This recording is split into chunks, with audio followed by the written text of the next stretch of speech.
All right, and we are back for the first post-game victory celebration of the year. Sounds weird to say that 3 weeks in and 4 weeks in for some of the teams that didn't have a bye. So the Irish improved to 1-2. Not a whole lot to say other than total domination, mainly in the second half. What the heck? Saying we're having issues on Facebook. That's a bummer. Can you go to Facebook and see if it's actually doing anything? But yeah, so the Irish win 56-30, 5-touchdown win over any opponent is good.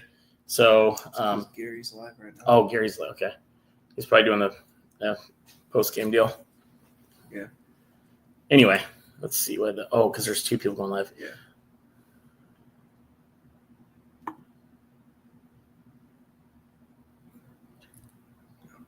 Just keep it. All right, we're going to just keep going, keep rolling with this awkward start, but 56-30 was the final. Nate, break down some of the offensive stats, and then we'll get into the other conversation. Yeah, I mean, CJ Carr had a really good game. He did have a turnover, but he was 10 for 12 for 223 passing yards and 2 passing touchdowns. And most of that was in, 3 quarters and a half of the game. He did have 4 negative rushing yards. Oh, no, not 4 negative rushing yards. I know. It was on that sack, probably. Yeah, it was. Yeah. But, I mean, more talking about the running game, it was elite today. Jeremiah Love, obviously, is just great. Jadarian Price, your predicted player of the game, was nuts today. 4 total touchdowns, 1 on a kick return touchdown, 100-yard kick return touchdown. On the ground, though, he had 9 carries for 74 rushing yards and 3 touchdowns. So, really good game from both running backs. The leading receiver was Jordan Faison today. 5 receptions for 105 yards and a touchdown. 1 touchdown? Yeah, just 1 touchdown. Malachi Fields next in the line. He had 78 yards, 2 receptions, and 1 touchdown.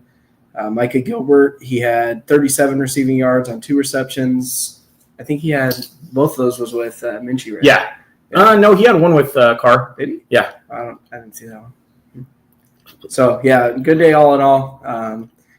Unfortunately, my pick, Jaden Greathouse, didn't even have a target. That is mind-boggling. Yeah, I don't know if they're just clamping him up or what, but gosh, dang. Yeah. Can you didn't mention the yardage for J-Love. You just said he was awesome. 157 rushing yards, 19 carries. That's just nuts. And then did JD go over 100? No, he was at 74. Okay. Well, either way, you figure over what do we have? What's the total offense for us? Oh, it had to have been over 400. 530. Holy cow! 530 yards of offense is not bad considering who it is. Only had 30 more passing yards and rushing yards today. So offensively, Mike Denbrock, good job, buddy. We have one competent coordinator. We're going to just pull the Band-Aid off and get right to this. Oops, sorry. I know a lot of people want to talk about this. The defense is still – the play calling is atrocious. It got better in the second half. Hold on. We'll go back right to that. What was Aeneas's yards? Aeneas, 4 carries, 10 rushing yards. 4 carries for 10 yards. Amrock. Anyways, let's get back to the defense. There was some good things. Dallas Golden got an interception. Christian Gray had that pick on a deflection. We put the wrong player down on our post. We said it was Ferrimo. It was actually Logan Thomas. So that's cool. But yeah, I think toward the end of the third quarter or like midway through the third quarter and then all through the fourth, you saw a different gear. And a lot of people have been speculating about this. Is that Freeman just saying, hey, Ash, take off the headset, you're done? Or is that just Ash doing something different? Or did Purdue give up? What do you guys think? Let's talk about that. What do you think, Nate? I think Purdue gave up. I think they took their foot off the pedal. I think they just realized the game was over. I'm so low on Chris Ash right now. It's not even funny. Me too. It's like I think I lost all hope, even a slimmer of hope, at that final drive that Purdue had, 53 seconds, and they went down the field and scored right before halftime. It was just ridiculous. Here's a good comment by Lay Amrock. I'm sorry if I'm getting that wrong, buddy, but let us know how to say it. Anyway. Did D play calling get better, or did skill finally rear its head versus an inferior opponent? I think it's a combination of both. I think Freeman definitely took over for Ash, or at least was very persistent on some schemes and things of that nature. But yeah, no, it got a lot better. And I think, like you said, the skill was just far above Purdue. But Purdue Purdue got a lot better than they were last year, in my opinion. I mean, they have some offense. That Nitro Tuggle from that came from Georgia is a player. They had some other good moments. Their quarterback was pretty tough there in the beginning. They couldn't really run the ball, but yeah, I mean, it's you give up 30 to Purdue. How much did USC give up to Purdue? I want to say it was like 16. I'll check right now. I think it was 16. 17. Purdue's highest scoring game this season was 34 against SIU. How many was that? 34. Wow. Okay. And then 31 against Ball State. They scored 30. Yeah, they scored 30. Yeah. Okay, here's a good one. We're going to respect all comments here, and usually we're the ones that are not on the fire this person, fire that person train, but we'll make an exception for Mr. Ash. So Dennis McCarthy says, gents, I got to say, people call for Ash's removal. In parentheses, not that I'm against it. However, even with that, the team played great tonight. Defense, even with bad play calling, can win. Yeah, Dennis, I would agree with you for the most part. However, I think that, can win, talent can win out with bad play calling versus teams like Purdue and, maybe Boise State. I'm trying to think some others on Syracuse without Steve Angeli, possibly. We'll talk about that in a minute. But against Arkansas, USC, Pitt, North Carolina State, bad defensive play calling is going to lose us those games. It's going to be hard. It's going to be hard for the offense to put up 70 points against Arkansas. Yep. Because Arkansas's defense isn't great, which is great for the offense, but Arkansas's offense is elite, and they were a couple plays from winning against Memphis today. Yep, at Memphis, by the way. Yep. And then Memphis isn't like elite, but they're good. They're undefeated. So can you pull up the Arkansas scores? All right, so let's see. Ash is trash. That's from Andrew Alberts. KJ Dearman says, hope to see a lot of you guys in Arkansas. Hey, KJ, if you guys are going to tailgate or anything, drop us a line on our Facebook page. We have a bunch of buddies going to the game, and I'm sure a lot of people will be going. If you're open to some guests, I'd love to put your information out there. So, yeah, if you guys are tailgating in Arkansas, let us know. I think we might be as well, meaning our amazing tailgate coordinator, Irish JTL. Props to him. He put it down once again today. I think he might be going to Arkansas. If he is, then we'll definitely put that information out there. So Arkansas is 2-2. They lost their second game to Memphis. Oh, I didn't know this today. Okay. But both losses have been one-score losses. They lost to Ole Miss by 6, and they lost to Memphis by 1. Jason McMinn brings up something I was going to definitely bring up, so I'm glad he did. It says it was said on the broadcast that Freeman was talking with Mickens and Ash. So the way the broadcast made it seem, in my opinion, was that he was just talking to them about some play calling or maybe some individual situation or whatever. It didn't seem like he was essentially in-game firing Ash or anything like that, or in-game revoking his play calling duties, as much as we would have loved to have seen that. So I don't think it was like a, hey, you're out of here type deal, but it was probably just a, what the F are you doing here, man? We're giving up 23 points to freaking Purdue. In the first half. Yeah, in the first. Oh, by the way, that first half, second half, halftime, not halftime, third quarter, not third. It's like, I was so confused, man. I didn't know what was going on. I was like, somebody just wake me up when the ball is snapped again. Ash makes, oh my God, I am not saying that, Nicholas Foley. Yeah. Let's see. Now you got me puckered for Arkansas. Patty, what in the name of Benny the Tank Grimm are you talking about? Holy cow, people are drunk right now, man. See, Patrick Wright, question, has all of our kickoffs resulted in a touchback? No, we brought some out. Oh, the kicks that we've sent out, I think is what you're saying? Today, I don't think they brought one out. If you're talking about Notre Dame, they brought several out this year. Let's see. Steve Franchi says Ash can't survive much longer. Time to admit it was a bad hire. 100%. I think nobody's losing. I hope none of you are losing respect for Freeman at this point anyways. We've lost to 2 top 10 teams by a total of 3 points or 4 points, whatever it is.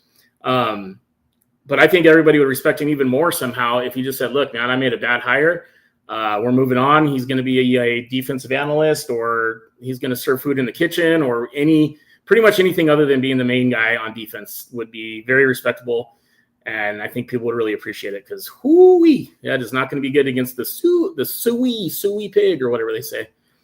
Let's see. What is this here? Great offensive performance. Defense was still subpar, but the D-line was better. Dallas Golden played well for his first start. I will take the W. That's from Rigo Gonzalez. Yeah, no, Dallas Golden was pretty good today, I thought. Yeah. To me, you got put him out there as your wherever. I mean, he can honestly play anywhere, but Leonard Moore will be back next week against Arkansas. That'll be a huge difference maker. Schuler will play the whole game against Arkansas. So, a little bit could be said for a bumpy start, but it is what it is. How about Madden Farimo, guys? Number 19 on defensive linebacker. He came in and played some pretty good reps. And can you pull up the stats one more time? I want to see some defensive stats and what our individual guys had. Chris Ash needs to be fired. That's from John Doherty. Ash can take out the trash. That's his job. Here comes Brian Campbell. So we gave Brian Campbell the MVP of the chat last week because he came up with some really good Ashianisms that I thought were pretty awesome. So we're in the process of sending him a hoodie. Frimo. Oh wait, maybe that play was him deflecting it. Does it say it says PDL? Pass deflected? Yeah. Interesting. Okay, so maybe they got it wrong and we got it right. One solo tackle. Let's see. Angelo Alvarado. Madden definitely looked aggressive. Yeah, I really like his style of play. I saw him play a little bit in high school, and he's just a ferocious ball hawk. I mean, he gets to the ball, he hits people hard. When he's coming to hit you. It's been awesome. Definitely want to give some props to. Sorry, we'll get back to that. Dennis McCarthy. I definitely want to give some props to Kenny Minchie. Hello, Kenny Minchie. I'm excited to see this guy in the future. Kenny looked good, man. I think he was perfect actually. I think he missed one pass. Missed one pass. Okay, but he came in and he showed us that he's still there. And if God forbid something happened to CJ Carr, we're in pretty capable hands, I think. I would like to see more Kenny Minchie plays, I guess. I Sure. don't want to take CJ Carr out of any equation, but yeah. Maybe 3rd and 2 and you need a first down, but Faison's hurt for some reason or Greathouse is hurt for some reason, then put Minchie in and just put him behind that big old line and get a first down. Yeah, and let's go back, props to Kenny Minchie, but CJ freaking Carr, man. Irish car bombs all day.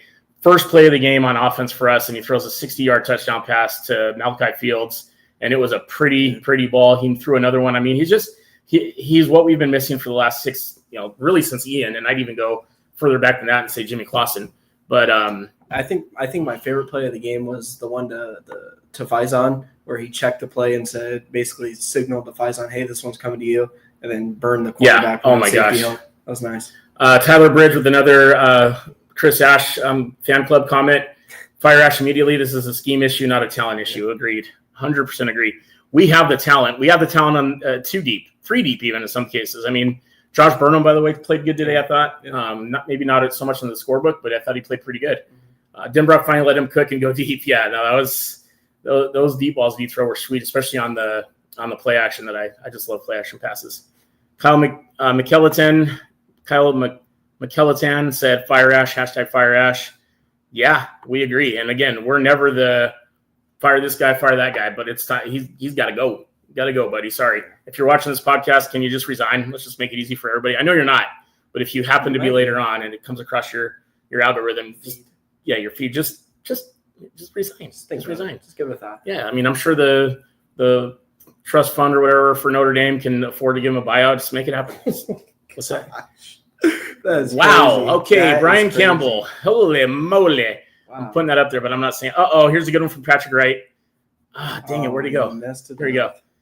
Kiss your Ash goodbye from Patrick Wright. I love that. Let's see.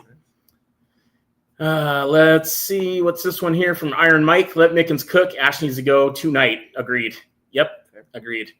And I really hope that, that it doesn't get lost in the shuffle with the 36-point victory tonight or whatever, 26, whatever we ended up winning by, that Ash in the second quarter had a horrible game plan. So I hope that the win and the happiness of the win doesn't get lost. What doesn't get lost in that is the inability for Ash to call a game. See, Bradley Beek says that as the camera scanned on Chris Ash during the game, he looked shook. It's time to send him on his way. Yeah, he did. There was one play I was talking to Nate, and they showed him in the huddle, and he looked terrified. Yeah. He looked like, and not just terrified, but he looked lost and no confidence. And as a leader, especially a leader of young men, young alpha men, you've got to be the dog in the room. And Freeman's the dog in the room. Mickens is the dog in the room. Denbrock's the dog in the room. Chris Ash looks like he's scared to be anywhere. It's kind of sad. Brian Campbell got another one. See, ashes to ashes, dust to dust. If it weren't for Chris Ash, our defense would crush. That's probably going to get tweeted. That's probably going to get tweeted. That is a good one. How many offensive yards did Ash's defense give up? Well, let's see. We'll look that up for you, Brett. Probably just the first couple quarters, but just look at the whole game and let's kind of break Purdue it down. Had 380 total yards. 380 total yards. Purdue was able to gain on Chris Ash's defense, but obviously it looked a lot different in the second half. So there's a lot to be said for that. Giving up that last TD to them was so indicative of our awful pass defense. I don't care that they were second string in there. Ash is really awful. Thank God we have a good offense. I wouldn't dwell too much on the last-minute touchdown. I know Ash is awful, but I don't think it's that big of a deal. Bobby Walker here with a good comment. On the gray interception, the announcers even said, typically in this situation, you go, man, but Ash went zone. It was a lucky tip interception, honestly. Yeah, you're right. I mean, he still had to make the play. He did. Faraimo, Thomas, whoever made it on the tip, had to make the play, and they did. So it was good effort, good execution.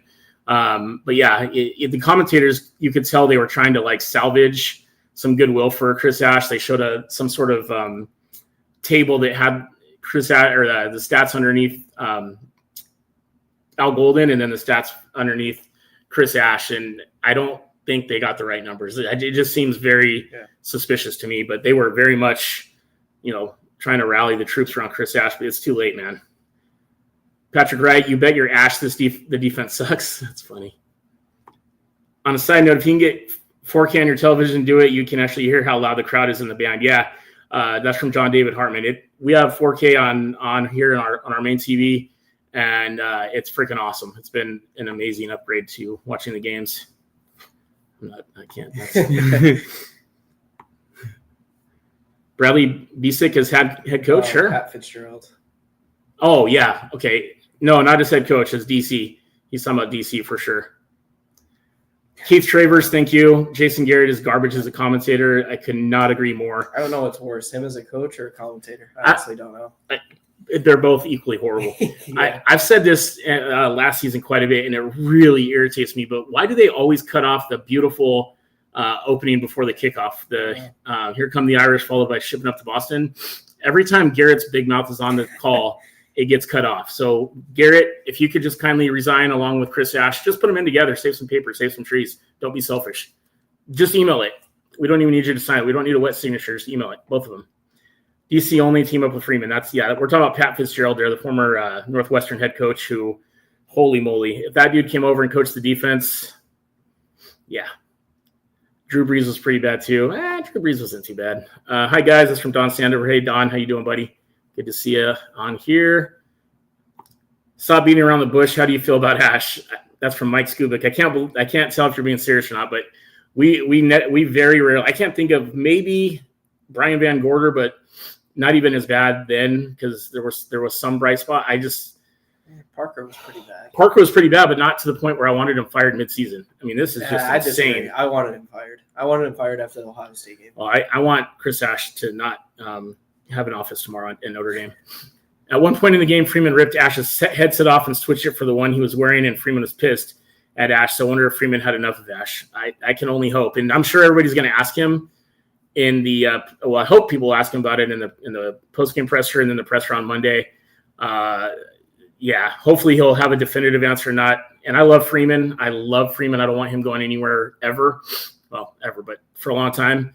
But he's got to rain down fire on Chris Ash. And I use fire as an operative word. All right. Dennis McCarthy, also Nolan James Jr. That dude reminds me of Josh Adams, hard-nosed running. Yeah, he's going to be good. Next year's running back room is going to be just as well. You're going to lose J-Love, obviously, but it's going to be very deep, very talented with Kedron Young coming back. Neas Williams, if he doesn't transfer, will come back. Jabron Payne, and then, of course, led by J.D. Price. And then our boy, Javion Osborne, J.O., is going to be insane. Freeman's already my favorite coach since Holtz. Yeah, that's no offense, Brian, but that's kind of a layup, dude. I mean, you didn't have a whole lot to choose from. I was always a Brian Kelly fan up until the very end, but yeah, no, even I've never been this diehard of a coach since Holtz. Yeah. Can't give up 300 passing yards to a team like Purdue. Other offenses will keep pace with the Irish. The trust to get a stop is slim to none. I will say need more KVA. Yeah, we need a lot more KVA. And that's a great point. Like we mentioned earlier, it was Purdue, and I know Purdue's offense has been dramatically improved under Coach Odom. But if you continue to play that soft zone, passive kind of defense, Arkansas is going to tear us up. And then SC is going to tear us up. So I can only hope we see what we saw midway through the third quarter. Well, actually, yeah, early on in the third quarter into the fourth. Really, I feel like that that stop to end the first half where CJ got sacked, they recovered the fumble, and then we held them to a field goal. I feel like that was kind of where they started to wake up. So maybe that's when Freeman took over, or at least started saying, hey, quit playing this vanilla defense and let's get after it. Jordan Ball Rush today was out, or Bull Rush. Keith Travers says Bull Rush today from Jordan Botello was awesome. Couldn't agree more. I thought he was great. Did you guys see what's his name? Elijah Burris get an attempt today? Hit the corner right in the head. If it hadn't, he probably would have had 6. That was from Kenny Minchie, but it was nice to see Burris out there. Our guy Logan Saldate, who we've had on the show before, really good kid, number 19. He got his first collegiate catch today, which I thought was great. We mentioned Aeneas Williams. We mentioned Nolan James Jr., Chris Terrick, Joe Otting, some of the big fellas. Cole Mullins, who Nate, you pointed out, 42 on defense, had a really nice game. I love that Freeman had them ready to rock after that long delay. That's from Patty McCormick. That's a solid point, Patty, because that was what, hour and 10, something like that, maybe more. 2 hours. 2 hours. I mean, it's a long time to have these guys continue to play up after you're kind of having a rough time with Purdue. And I mean, the momentum was swinging towards Purdue's way easily. I mean, delay right before, right after the fumble by CJ Carr, like it was just Dina Brantman says Ash still has to go. Defense is giving up huge pass plays. Agreed. I've seen this comment here recently, Bobby. Since Joe Burrows is out 3 months, someone go tell Al Golden that we're still hiring. That's what I said when it happened. Chris Pruitt, anyone going to the Arkansas game? Chris, we mentioned earlier if people are going to shoot us a message, because I think, you know what, I'm going to text them right now while we're on the show. I think we're having a tailgate out there at Arkansas. We have our tailgate coordinator, Irish JTL. I believe he's going to that game, and if he does, we'll definitely have information on it. But Chris, I would love to make sure that you get out to that, because I got to read this comment from Brian Campbell. Go for it. It says 2 hours plus is a long time for the defense to sit on their ash. Nicely done. That's elite. Brian's just coming with the left and right. That was elite. I don't know if he's like just Googling or ChatGPTing like funny ash jokes, but you're coming with it, man. Keep reading some. I'm gonna. So CJ Carr's numbers, he was 10 for 12 for 223 passing yards and 2 passing touchdowns. So all in all, a very good day by CJ. No interceptions, just that one fumble. The fumble that, by the way, and we love Anthony Knapp, but he absolutely got beat on that and almost got our boy CJ Carr killed. Whoa, easy there, big fella. Did Salvolano get a single snap? Yes, he did. I think he played 3 or 4 snaps actually in the fourth quarter. But that was Wayne Smith. I agree. He needs to get more snaps. I think he's the guy that can come in and clog up the middle when you get teams that can run the ball effectively. Let's see. Garrett on the broadcast kept applauding the zone defense, but that zone gave up way too many yards. If Jason Garrett is applauding anything you're doing, you're probably doing something wrong. The guy was one of the worst coaches in the history of the NFL, and I don't tell me otherwise. He had some absolute elite Hall of Famers on his teams, and he couldn't get them past the second round of the playoffs. Yeah. Stop it. Right. CJ Carr, best pure passer since Jimmy Clausen. 100% agree with that. Frank McGrath. He is definitely the best pure passer since Jimmy. Freeman needs to put the boot up the ash. Yeah, I love it. I love these guys. Okay, now this is a serious question. Jason Lynch cut the grass in his helmet this week. We need an answer to that one. Lynch, we're going to need you to answer that immediately. Did you cut the grass today? Yeah. And if so, were you wearing the helmet, not wearing the helmet? Did you do as instructed and do it with only the helmet? Let us know how you cut the grass, because whatever you did last week needs to happen next week as well. And Jason Lynch lives in Arkansas, so he'll be at the game, and he should be – maybe he needs to take his lawnmower to the game. Yeah, and the helmet. I don't think it's too much to ask. This is a good point by Patty. Go back down. It's a good point by Patty. I think the defense very well could have been just tired, and they got a very nice rest at the end of the game there. Not throwing the ball. Oh, yeah. Let's see. Oh, wow. Fire Ash and give George O'Leary another shot. How bad could it be? I'm not trying to be nasty, but is George O'Leary still alive? And I'm truly wondering that, because he had to have been in his late 60s, well, maybe early 60s when that all went down. So what about Rudy at DC? Stop. How many yards did Price have tonight? Was he like 90? 70s. Oh, 70s.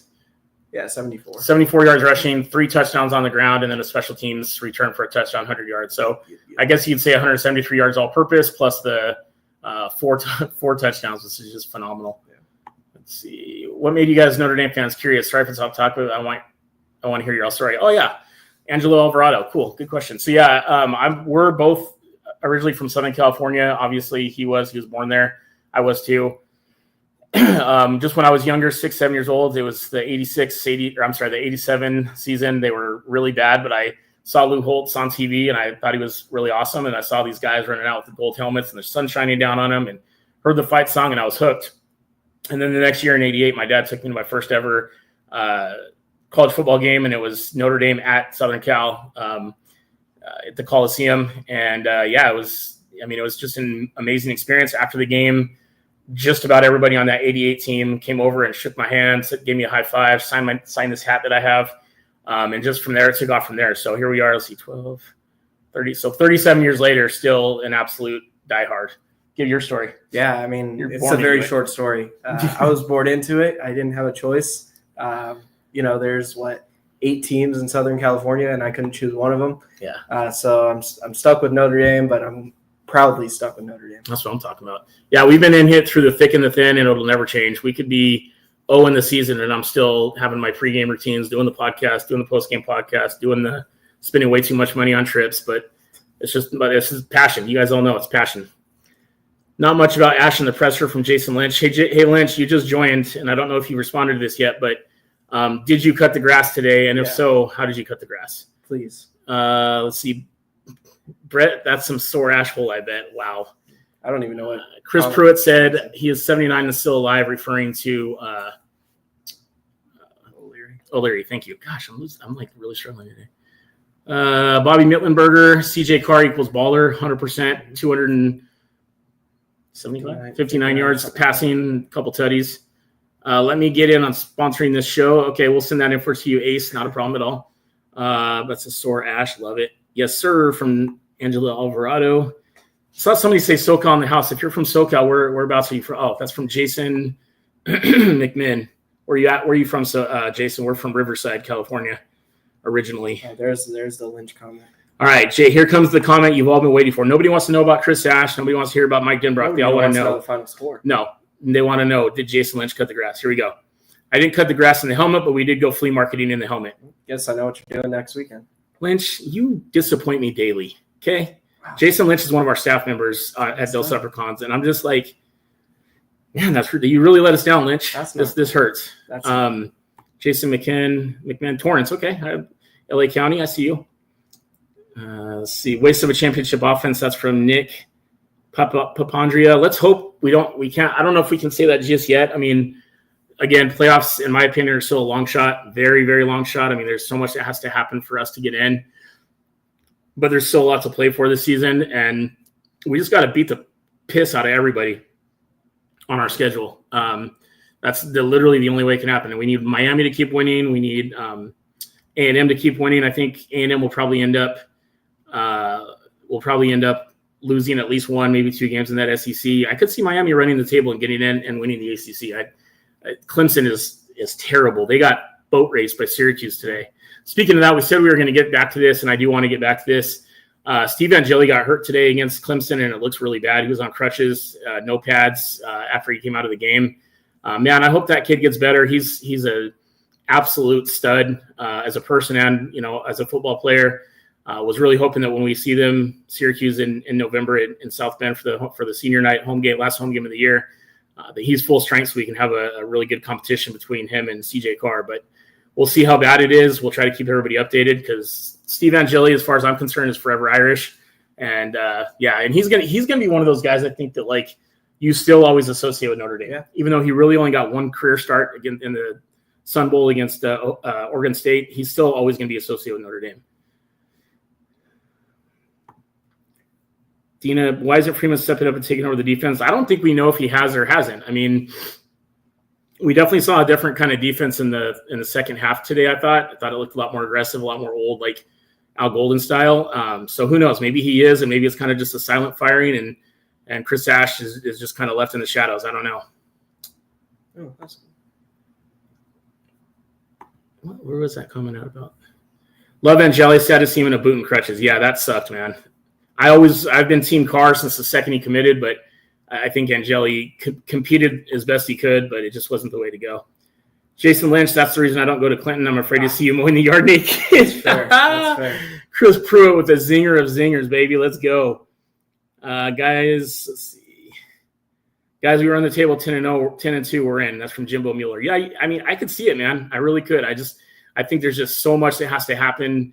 And again, I think, Coach Freeman right now is in there telling the team, congrats on the win. Think about it for one day, and then tomorrow we get ready for Arkansas. I guarantee you they're not talking playoffs or any of that stuff right now. They're just talking about, hey, good win, let's get better and go beat Arkansas next week.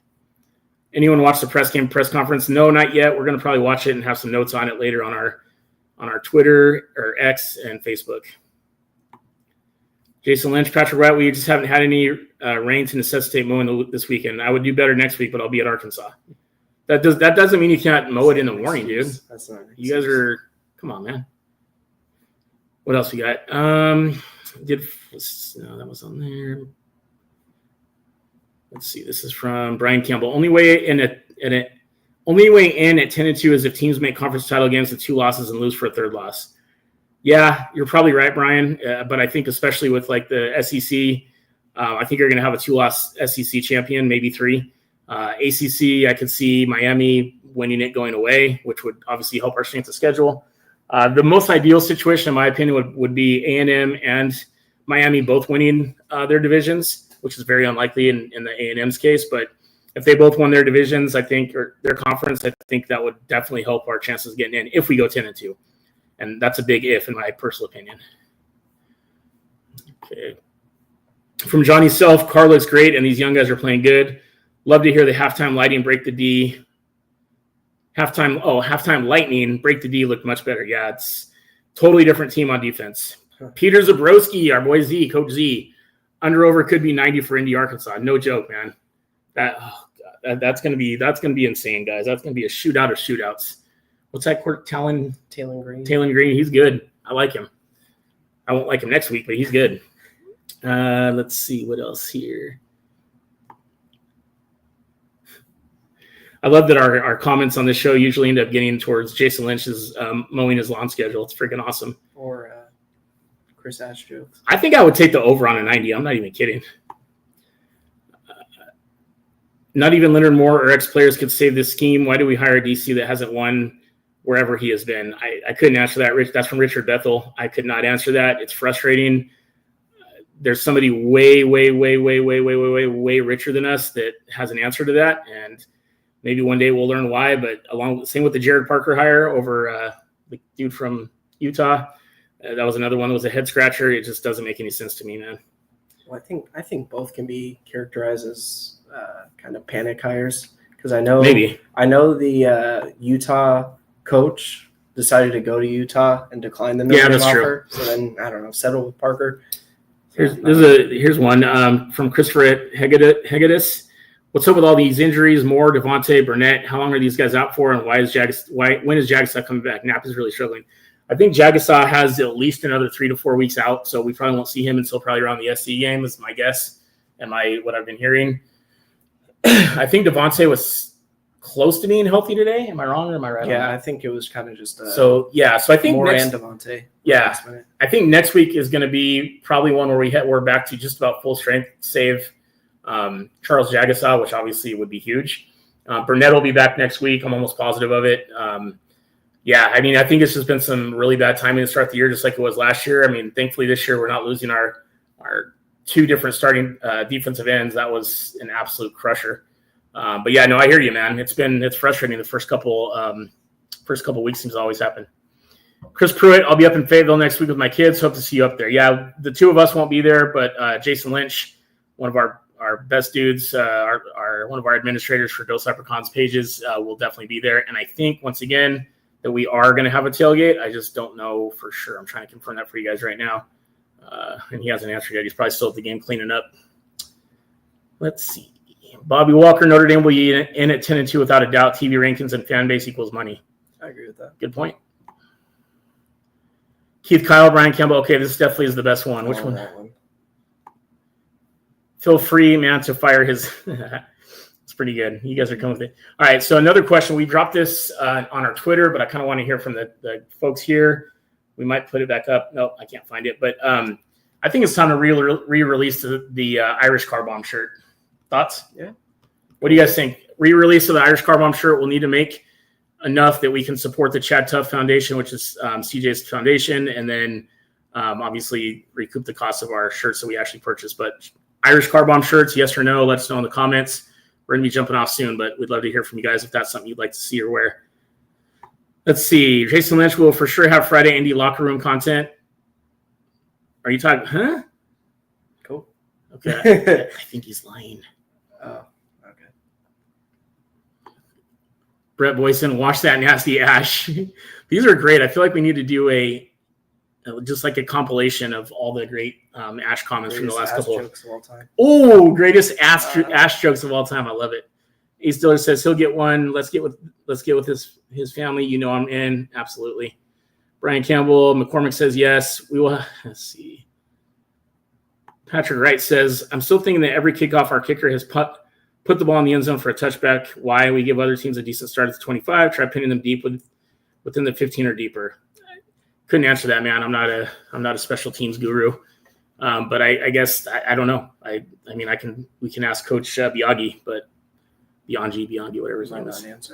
He probably won't answer. He's probably busy doing some other things. Can't imagine what. Yeah. All right, we're gonna bounce out of here, guys. It's been fun. Obviously, always more fun in the post-game celebration than the post-game therapy. I couldn't have handled enough therapy, especially against Purdue. Next week's going to be interesting. I hope nobody thinks we're going to just walk in there and roll them over, because we're not. I think it's going to be a very tough game, and I just hope defensively we're ready to go with some SEC speed on the road, and probably a very hostile environment that's going to want nothing more than to be 1-0 against Notre Dame, because Notre Dame and Arkansas have never played. So it's going to be interesting. But I have full faith in these players, and I have full faith in 99% of the coaching staff. Nate, anything else on the way out? Is that math correct? What? Like, you have confidence in what? Okay, I'll just say I'm literally confident in every single coach except for Chris Ash. Is that better? Let me make no mistake. Okay. Chris Ash needs to go.